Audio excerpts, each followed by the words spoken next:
CH-19 अयाश का दिल धड़का। उसके बिजनेस एम्पायर में बहुत सारे अलग अलग बिजनेस थे। विदेशों में आर्यन टेक्नोलॉजी मशहूर थी बंदूकें बनाने और बेचने के लिए। इन बंदूकों को भारी कीमतों पर खरीदा जाता था। आर्यन कारपोरेशन एक इन्वेस्ट कंपनी थी।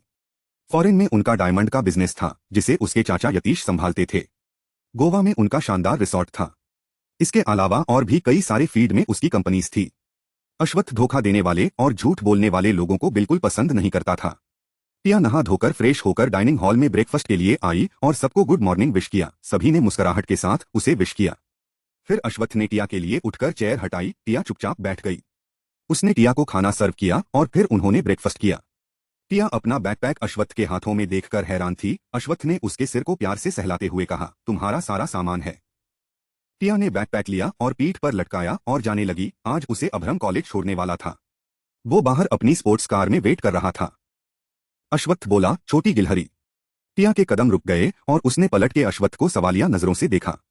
अश्वत्थ ने अपने गाल पर इशारा किया कि वो उसे बेबी किस करे। टिया ने मुंह बना लिया। वो बहुत क्यूट लग रही थी।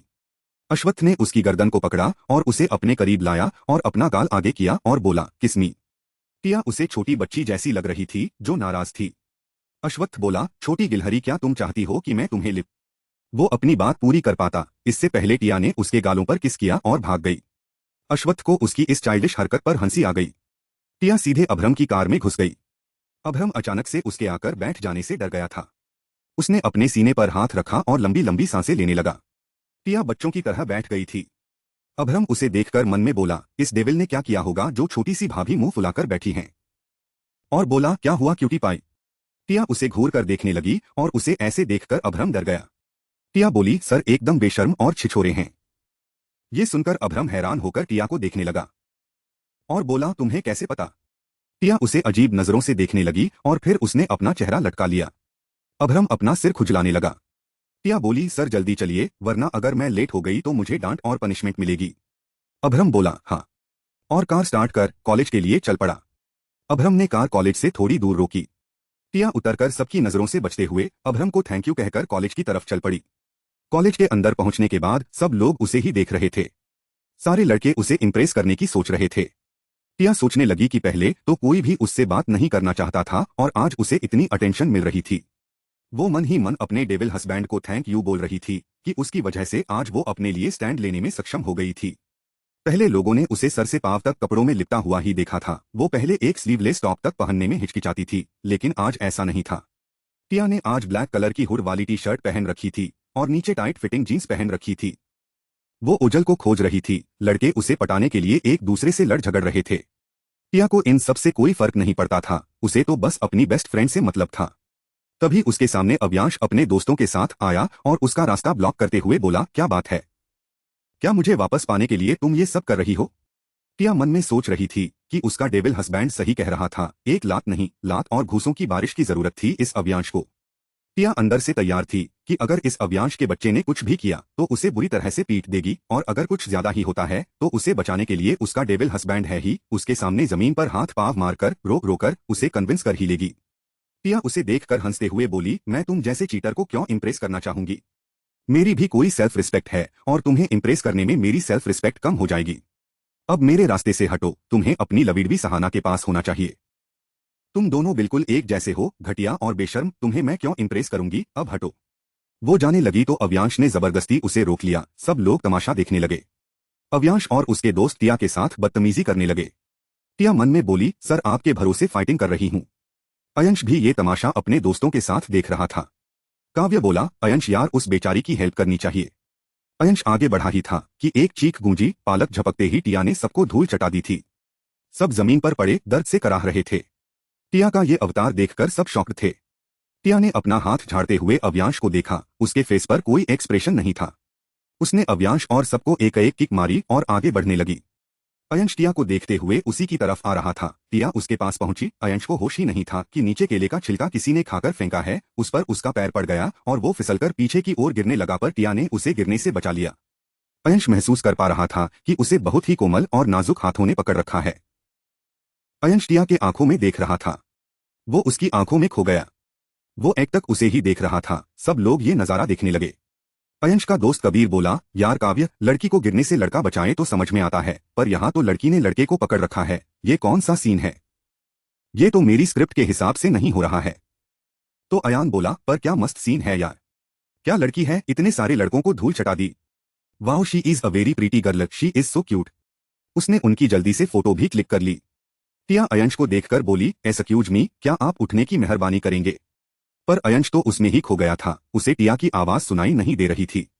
बस उसके कानों में गाने बज रहे थे। टिया मन में बोली, बड़ा ही अजीब लड़का है, पर इसे तो कभी कॉलेज में नहीं देखा, लगता है कोई नया ट्रांसफर स्टूडेंट होगा।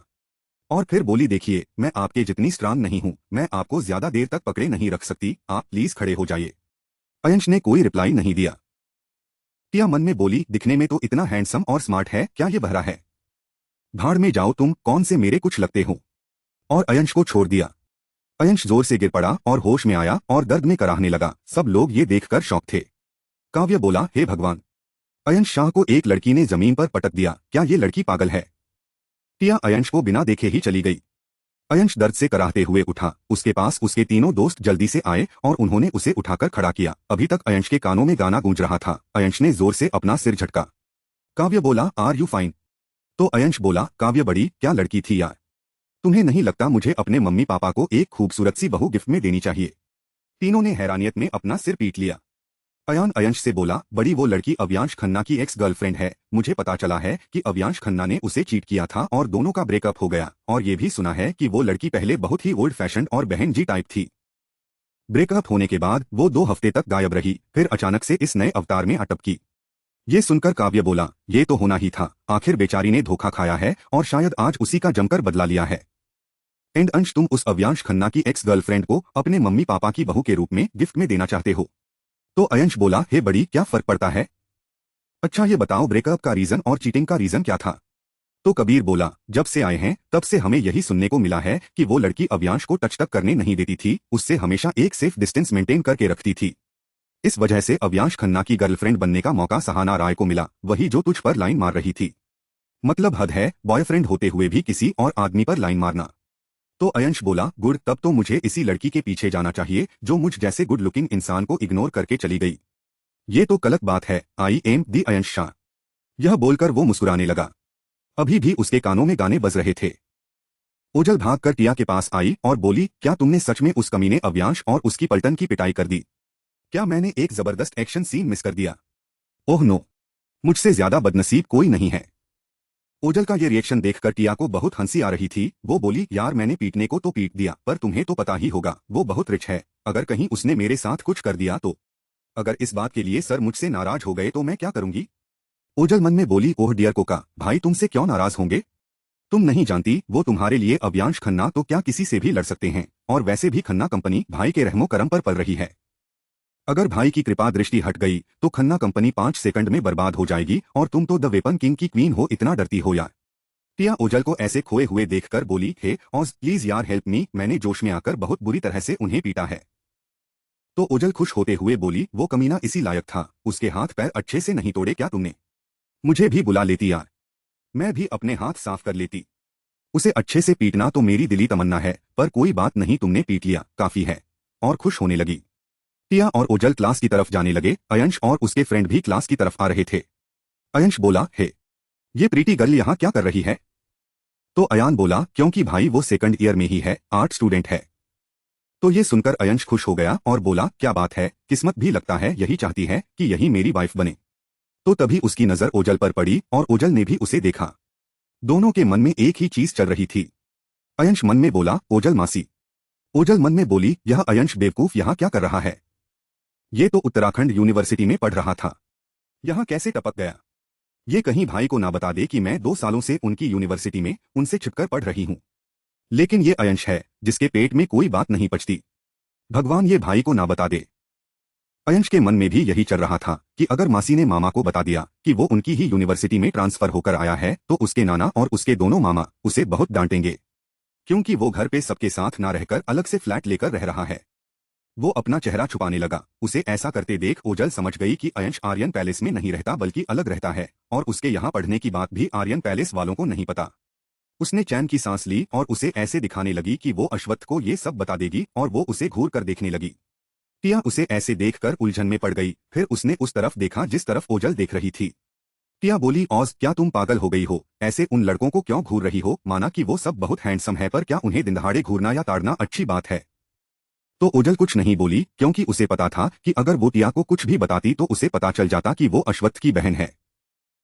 वो मन में बोली, अगर मैंने कोका को बता दिया कि मैं द वेपन किंग की बहन हूं तो कोका मुझसे एंग्री हो जाएगी। मैं अपनी इतनी प्यारी फ्रेंड को खो नहीं सकती। यह सोचते हुए ओजल ने अयंश को घूर कर देखा। अयंश की तो सांसें अटक गई थी।